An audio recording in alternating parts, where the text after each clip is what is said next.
आपका real exam में हम लोग देख रहे थे क्लास 10 साइंस का चैप्टर 3, जिसमें हम लोगों ने धातु और अधातु के बारे में बेसिक सारी चीज़ें को देख लिया था जो आपके एग्जाम में पूछा जाता है। ठीक है, धातु क्या होता है, अधातु क्या होता है, धातुओं का अम्ल के साथ अभिक्रिया के साथ क्या क्या बनता है, धातु अम्ल के साथ अभिक्रिया कैसे करते हैं, इसके साथ धातु का भौतिक गुणधर्म क्या होता है, रासायनिक गुणधर्म क्या होता है, अधातु का भौतिक गुणधर्म, रासायनिक गुणधर्म, सारी चीज़ों के बारे में हम लोगों ने जाना। फिर हमने ये भी जाना कि कौन कौन से धातु अपवाद में आते हैं। जैसे कि हमने पढ़ा था कि जो धातु होते हैं वो कमरे के तापमान पर ठोस अवस्था में होते हैं, लेकिन एक अपवाद था। क्या अपवाद था? पारा। ठीक है, पारा एकमात्र ऐसा धातु है जो कमरे के तापमान पर द्रव अवस्था मतलब लिक्विड स्टेट में होता है। लेकिन जब अधातु की बात कर रहे थे तो अधातु में भी हम लोग क्या पढ़े थे कि लगभग सभी अधातुएं कमरे के तापमान पर जो आपका होती है वो नॉर्मली कह सकते हैं आप कि ठोस अवस्था में ही होती है ये भी। लेकिन इसमें भी एक एक्सेप्शन था, वो क्या था? ब्रोमीन। ब्रोमीन एकमात्र ऐसा अधातु है जो कमरे के तापमान पर द्रव अवस्था में होता था। याद रखिएगा, धातु से अगर क्वेश्चन आएगा तो आप क्या लिखिएगा? पारा। पारा वह कौन सा धातु है जो कमरे के तापमान पर द्रव अवस्था में होता है? तो पारा। और अधातु का पूछा जाएगा कौन सा ऐसा अधातु है जो कमरे के तापमान पर द्रव अवस्था में होता है, तो क्या लिखिएगा आप? तो लिखिएगा आप ब्रोमीन। ठीक है, ब्रोमीन।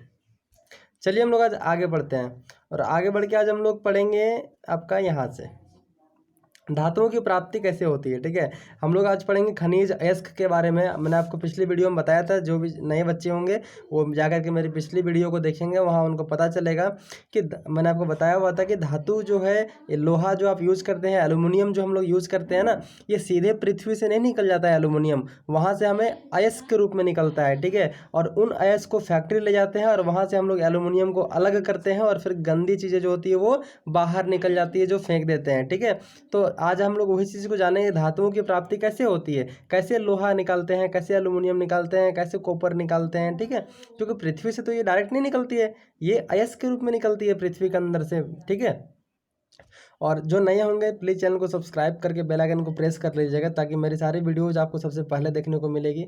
एनसीईआरटी का नोट्स मैंने बनाया हुआ है, तो दिक्कत नहीं है, कहीं पर भी एक भी पॉइंट आपको छूटा हुआ नहीं मिलेगा। सबसे पहले खनिज। खनिज क्या होता है? तो पृथ्वी की भूपरपट्टी, भूपरपट्टी का मतलब होता है अंदर। ठीक है, पृथ्वी की भूपरपट्टी में प्राकृतिक रूप से, नेचुरल, हम लोग नहीं बनाए हैं वहाँ पर खनिज को। ठीक है, खनिज एक प्राकृतिक चीज़ है। पृथ्वी की भूपरपट्टी में प्राकृतिक रूप से पाए जाने वाले तत्वों या यौगिकों को खनिज कहते हैं। ठीक है, जो भी एलिमेंट या कंपाउंड मतलब तत्व और यौगिक पृथ्वी की भूपरपट्टी में है ना प्राकृतिक रूप से, उसको हम लोग क्या कहते हैं? उसको खनिज कहते हैं। अब बात उठता है अयस्क का। अयस्क क्या होता है? तो कुछ स्थानों पर अयस्क हर जगह थोड़ी निकलता है कोयला लोहा। कुछ स्थानों पर खनिजों में, वही जो खनिज होते हैं, कोई विशेष धातु उसमें काफ़ी ज़्यादा मात्रा में होती है, तो इन खनिजों को क्या कहते हैं? अयस्क कहते हैं। मतलब अयस्क क्या है? अयस्क एक प्रकार का खनिज है जिसमें किसी विशेष धातु की मात्रा बहुत ज़्यादा होती है। जैसे समझिएगा चीज़ को, मैं आपको बता रहा हूँ डिस्कशन, सुनिए। जब हम लोग से वो खनिज निकलता है जिसमें कोई ना कोई एलिमेंट रहता ही है। ठीक है, कोई ना कोई एलिमेंट रहता ही है, लेकिन उन्हीं खनिजों में कभी कभी क्या होता है कि मान लीजिए इस खनिज में लोहा का कुछ मात्रा था, और इस खनिज में लोहा का बहुत ज़्यादा मात्रा है, तो हम लोग इसको क्या बोल देंगे? इसको हम लोग अयस्क बोल देंगे। ठीक है, क्योंकि इससे हम लोग निकालेंगे जो लोहा है, उससे हम लोग को बेनिफिट होगा। लेकिन अगर किसी खनिज में बहुत कम मात्रा में लोहा है, अगर उससे निकालेंगे तो कुछ बेनिफिट होगा नहीं, निकालने में जितना खर्चा आ जाएगा उतना का हमको लोहा मिलेगा ही नहीं। क्लियर है? तो खनिज और अयस्क में यही डिफरेंस है कि खनिज क्या होता है कि हर वो चीज़ खनिज के जो प्राकृतिक रूप से पृथ्वी भूपट्टी के अंदर पाए जाते हैं, जिनमें तत्व और यौगिक के कुछ न कुछ गुण होते हैं। लेकिन अयस्क में क्या होता है कि ये थोड़ा सा विशेष होते हैं, जिसमें किसी धातु की मात्रा बहुत ज़्यादा होती है।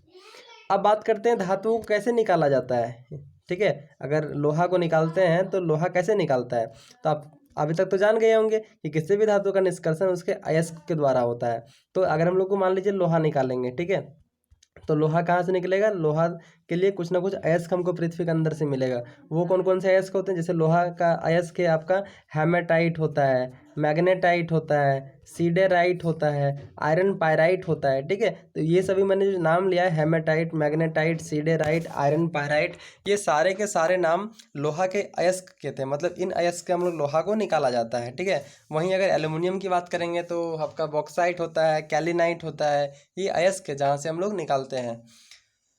तो बात करते हैं धातुओं का निष्कर्षण कैसे निकालते हैं इनको। देखिए, जो उच्च अभिक्रियाशील धातुएं होती है ना, जो हाई रिएक्टिव एलिमेंट मेटल्स होता है, उसको कैसे निकालते हैं। ऐसी धातुओं को विद्युत अपघटनी या अपचयन द्वारा प्राप्त करते हैं, जैसे कि सोडियम, मैग्नीशियम, एल्युमिनियम। आपने पढ़ा होगा कि सोडियम इतना ज़्यादा अभिक्रियाशील धातु है कि इसको जो है मिट्टी के तेल में डुबा करके रखा जाता है।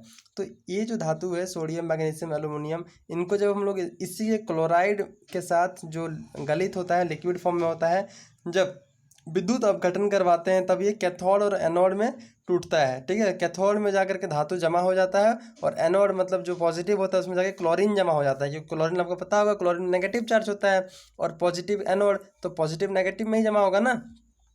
ठीक है, तो इस तरह से हमको धातु मिल जाता है। इसके बाद और भी बहुत सारा है। ऐसे मेटल जो थोड़ा सा मीडियम रिएक्टिविटी का होता है, वो बहुत ज़्यादा रिएक्टिव के लिए वैसा था, उसको हम लोग विद्युत अपघटनी करेंगे उससे क्लोराइड के द्वारा। दूसरा क्या है, जो थोड़ा सा कम रिएक्टिव होंगे, थोड़ा सा कम, ठीक है, जैसे उसको हम लोग कार्बोनेट अयस्क के साथ सीमित वायु, ठीक है, सीमित वायु की उपस्थिति में और अधिक तापमान पर क्या करेंगे, गर्म करेंगे, तो क्या होगा, वो अपने ऑक्साइड में चेंज हो जाएगा। ठीक है, जैसे ZnCO3, मान लीजिए जिंक कार्बोनेट हमको मिला है, इसको हीट करेंगे तो हमको क्या मिलेगा, जिंक ऑक्साइड और कार्बन डाइऑक्साइड गैस मिलेगा, मतलब ऑक्साइड मिल गया ना, ZnO। देखिए यहाँ पर मैंने कुछ लिखा हुआ है, जैसे कि Fe हो गया, Zn हो गया, Pb, लेड, Cu, कॉपर। प्रकृति में ये कार्बोनेट और सल्फाइड के रूप में पाए जाते हैं। ठीक है, मतलब ये जो पाए जाएंगे ना पृथ्वी के अंदर, ये कैसे पाए जाएंगे, ये कार्बोनेट और सल्फाइड के रूप में पाए जाएंगे।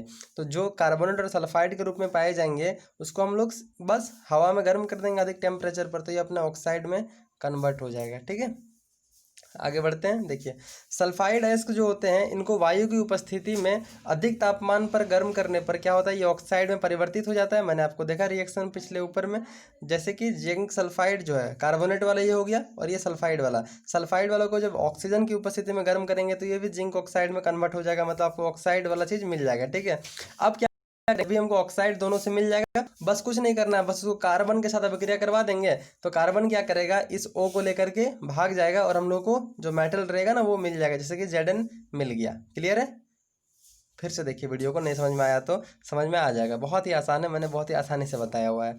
अब वैसे धातु को निकालेंगे उसके अयस्क से जो बहुत ही कम रिएक्टिव होते हैं, बहुत ही लो रिएक्टिव होते हैं। जैसे इन धातुओं के ऑक्साइडों को केवल गर्म करने से ही धातु प्राप्त हो जाता है, मतलब धातु के जो ऑक्साइड निकलेगा पृथ्वी के अंदर से ना, बस खाली इसको गर्म कर दो, बस खाली गर्म कर दो, जो गंदी चीज़ें होगी ना वो एक तरफ निकल जाएगी और आपको धातु उससे मिल जाएगा। जैसे कॉपर सल्फाइड जो होता है, इसको गर्म करेंगे ऑक्सीजन की उपस्थिति में, मतलब हवा में गर्म करेंगे ना, तो हवा में तो ऑक्सीजन रहेगा ही, इसीलिए हम लोग +O2 करते हैं। ठीक है, गर्म कर दिए तो क्या बन गया, Cu2O + SO2 बन गया, मतलब कॉपर ऑक्साइड आपको मिल गया।